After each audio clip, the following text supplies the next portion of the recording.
there, YouTubers and weavers. This time I am going to start another weaving video. And you've not seen this room in the house before. I'm in my son's bedroom, and he isn't here obviously because he joined the Navy a bit over a year ago. But we still have a lot of his stuff here in his room. So recently, well, last fall, he inherited a Cedar Chest. And he would like me to weave a cover for it. So first let's take a look at the Cedar Chest to give you an idea what my plans are, and then we're going to go take a look at the weaving software, PCW Fiberworks, on my computer as I plan this project. Okay, so let's move the camera down, take a quick look at the Cedar Chest, and then we'll go take a look at the computer.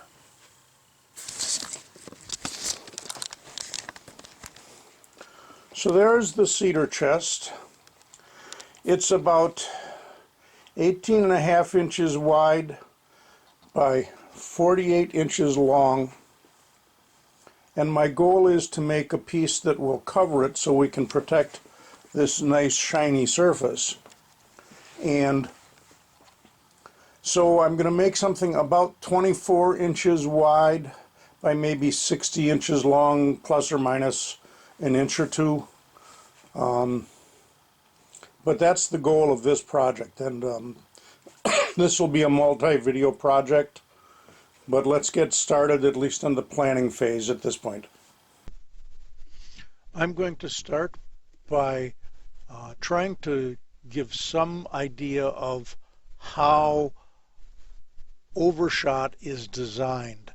And I'm doing this using the PCW Silver software that I have for my weaving software on my computer. First thing I'm going to do is set up the tie-up, just so as I get it done and out of the way.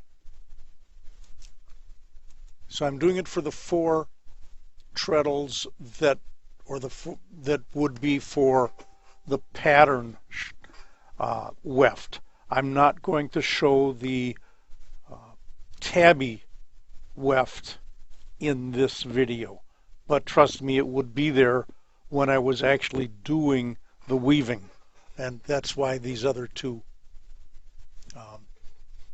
treadles setup are here.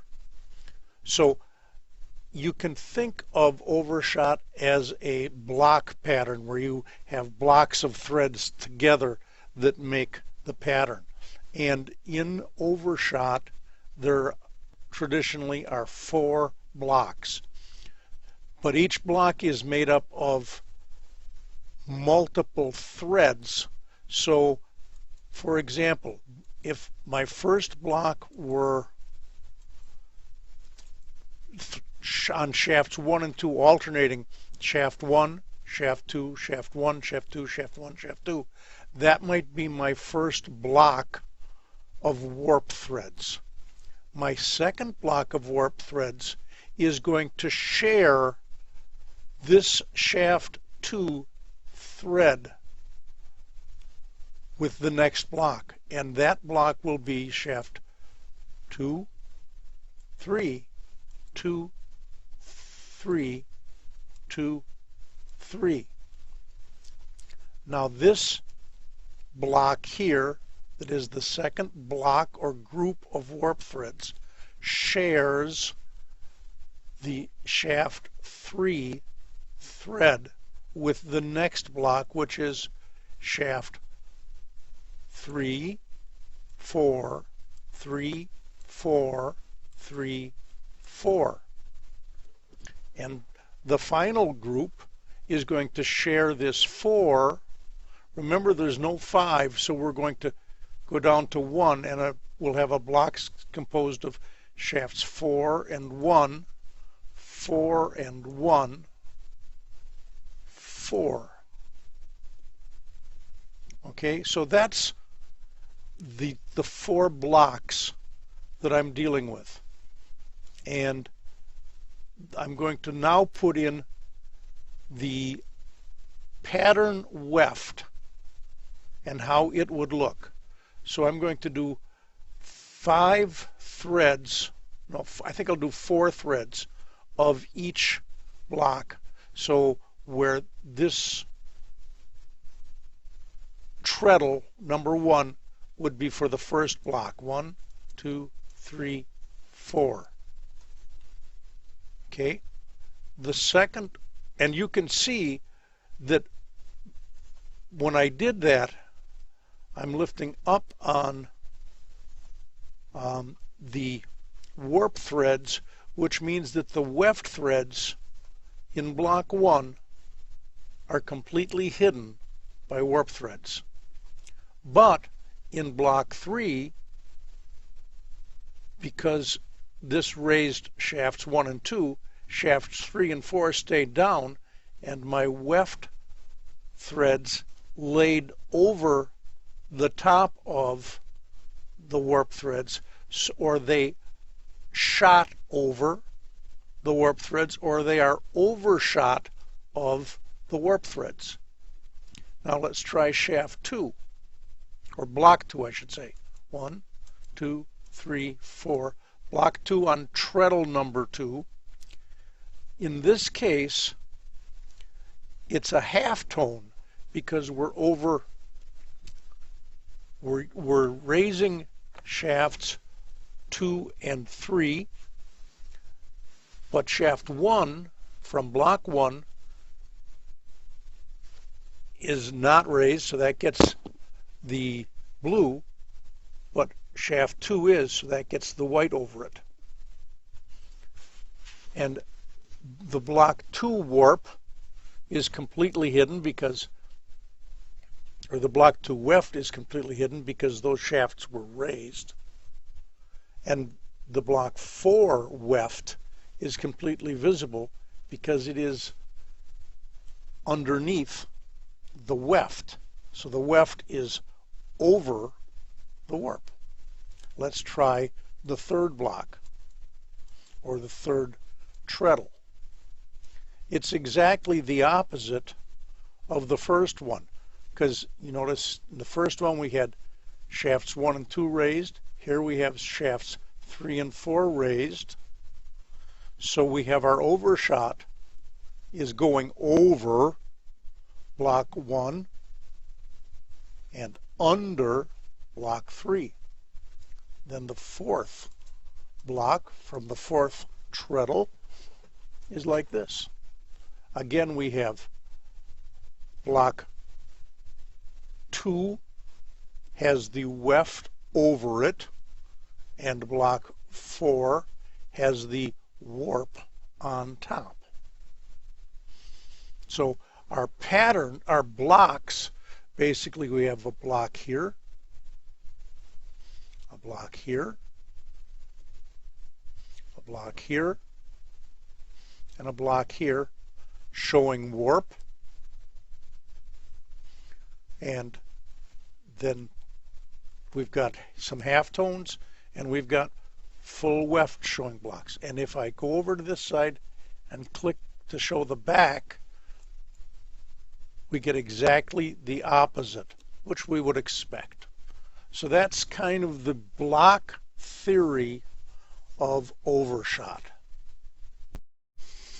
All right, YouTubers, we've seen the discussion of the general concept of the blocks for overshot.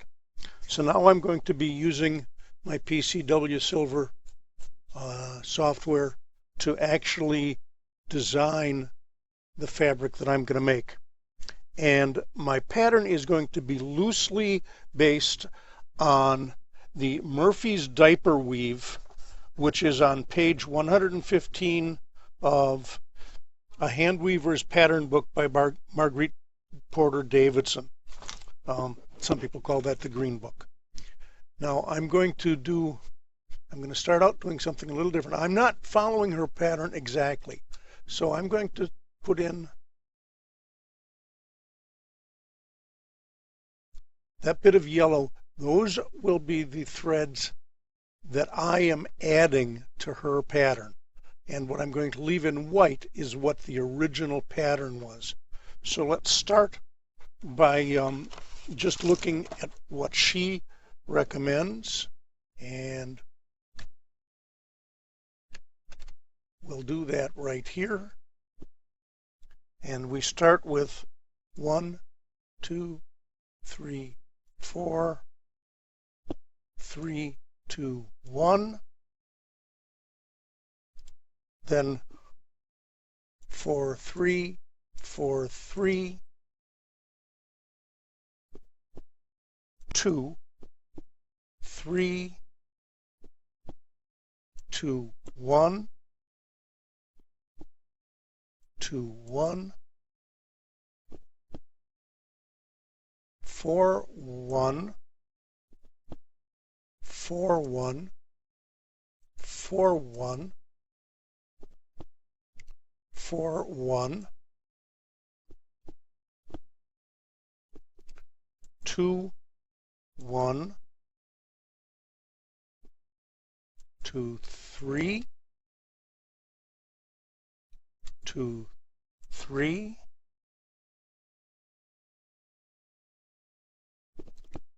4, 3, 4.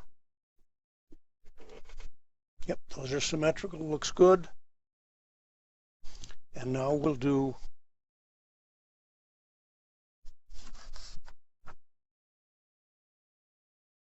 a 1, 2, 3, 4, 1, 2, 3, 4, 3, 2, 1. And then we're going to go to 4, 3, 4, 3, 4, 3,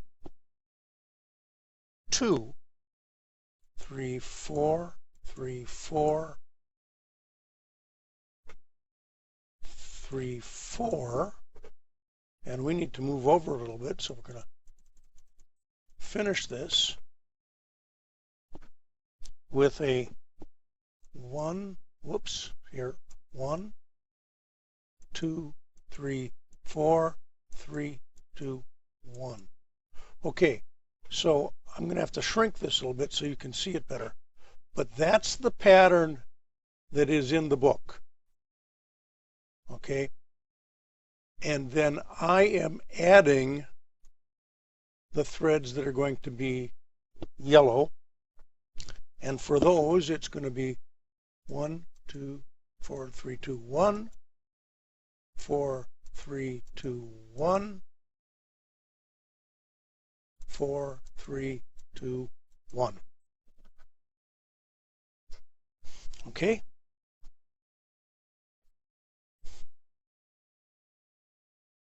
So now let's put in the treadling setup. Whoops.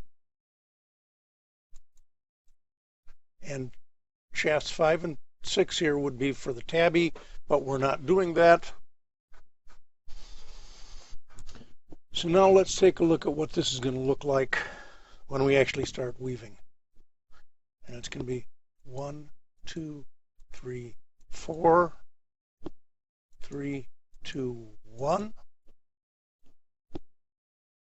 3 of the 4, then 1 of this, then 1, 2, 3 of shaft 4, then 1, 2, 3, 4, 3, 2, 1.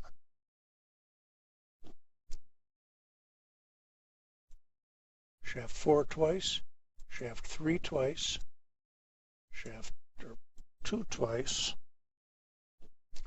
shaft 1 5 times. 1, 2, 3, 4, 5. Then this one twice, 2, 2, 2, 2, and 2, 2. There we go. That is the basic pattern that I'm going to follow, and this will just repeat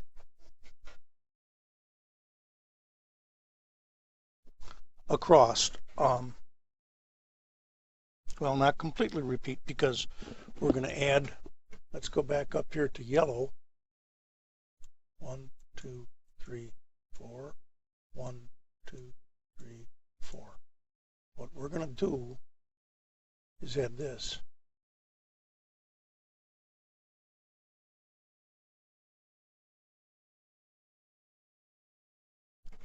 1, 2, 3, 4. And that would be the repeat. And we're going to pick it up at this point. So let's do this. We'll do a copy of this over to here. Control C to copy.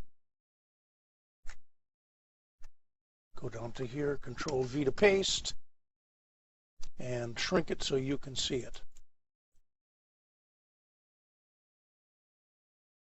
And there's the pattern going this way, and I need to put a little bit more yellow in. Whoops, I need to be in this mode. We'll go yellow.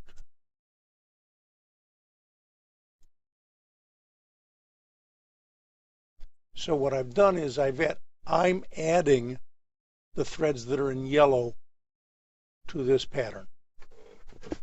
And that's my planning process for the modified Murphys diaper weave. I don't know how well you can see this, because on the little screen on my video camera it's awful hard for me to see it. But this is my threading pattern, and since on the computer we start in the right hand side and go to the left, I think of that as the right hand side on my loom as well. But I'd like to start threading on the loom from the left. So I go from the bottom going this way and across like this, reading what would be backwards to the normal American English way of reading anything. But I'm right here at this point, and as I've done threading, I've been marking off what I've done with colored markers. So as I look at this, my next couple of threads are going to be right here. There'll be shaft 3 and 4, then 3 and 4, then 1, 2, 3, 4, 3, 2, 1, 4, 3, 4, 3, 4, 3, 2, 3, 4, 3, 4, 3, 4, 1, 2, 3, 4, 3, 2, 1. And somewhere around there I'm going to end up finishing with a batch, because I've got my threads counted off in the back in groups of 20. So I'm going to zoom the camera out a little bit, and you can see better what I'm doing as I'm pulling warp threads through and passing each one of them through the heddles that are on reeds associated with these numbers. So let's have at that. First, I'm just going to grab a group of 20 threads. Zoom this out, zoom this out, zoom this out. Zoom, zoom, zoom. A little bit more. Okay, we're going to just give this a quick comb out.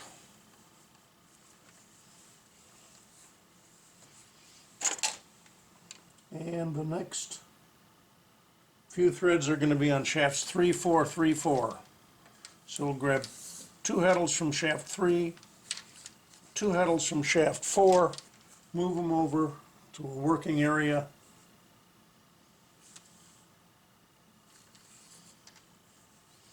A lot of people think this is the most tedious part of weaving. It doesn't bother me particularly. It just, I don't know, I just feel comfortable doing this. So there's 3, 4.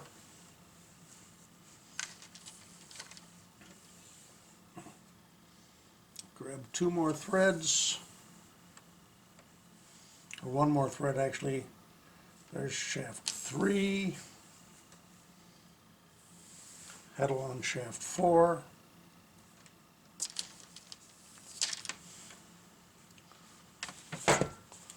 Grab my paper, my colored highlighter, and mark off that I have done that 3, 4, that 3, 4. My next is going to be a set of 1, 2, 3, 4. So 1, 2, 3, 4.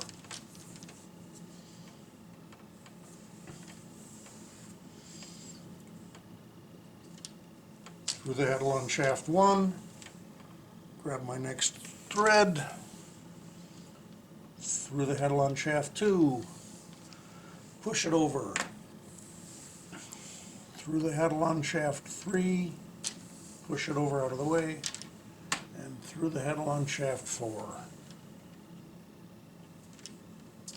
Then before I forget where I'm at, I'll grab my clipboard again, and we'll mark off these 4. I don't know how well you can see these, but now we've got to do 3, 2, 1. So heddle on shaft 3,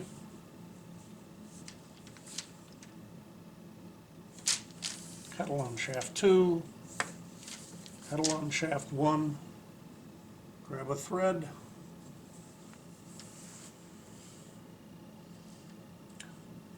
heddle on shaft 3,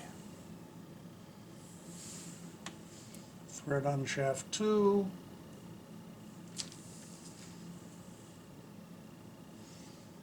and thread on shaft 1. Grab the clipboard and mark off that this has been done. Now it's going to be 4, 3, 4, 3, 4, 3. So I'll grab 3 3s and 3 4s and pull the 4 over where I can get at it first, then a 3,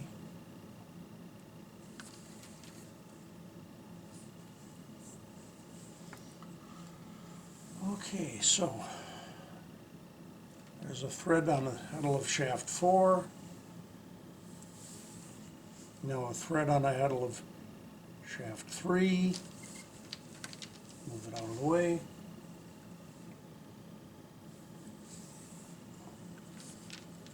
4,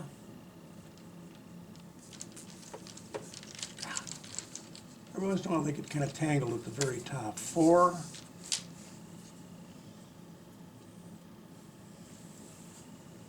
3,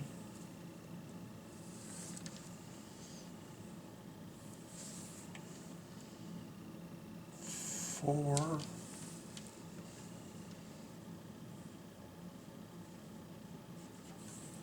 why am I not untangling this? Okay, here we go. 3.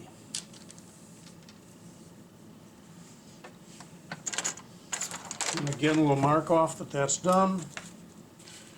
4, 3, 4, 3, 4, 3. Now it's going to be a 2, 3, 4.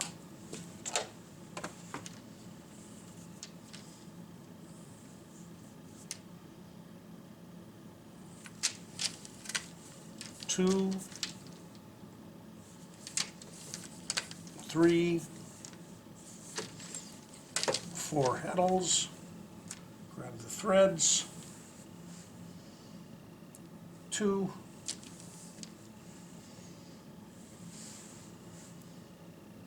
3,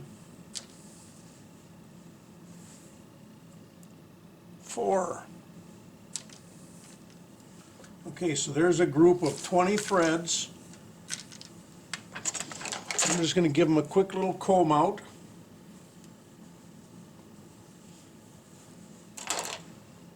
Take you out just a little bit farther. So there we are. And I'm going to tie just a slip knot into it to keep those 20 threads together. Push them out of the way, and there's 20 threads that's 20 threads out of the 450 that I need to put on to thread the loom. So this is the threading process for Overshot. I don't know if I've ever done a video of Overshot threading before. I think I probably did when I did that Overshot camp a few years ago. But I thought I'd show that again this time. And I've just got a lot more work to do. More later.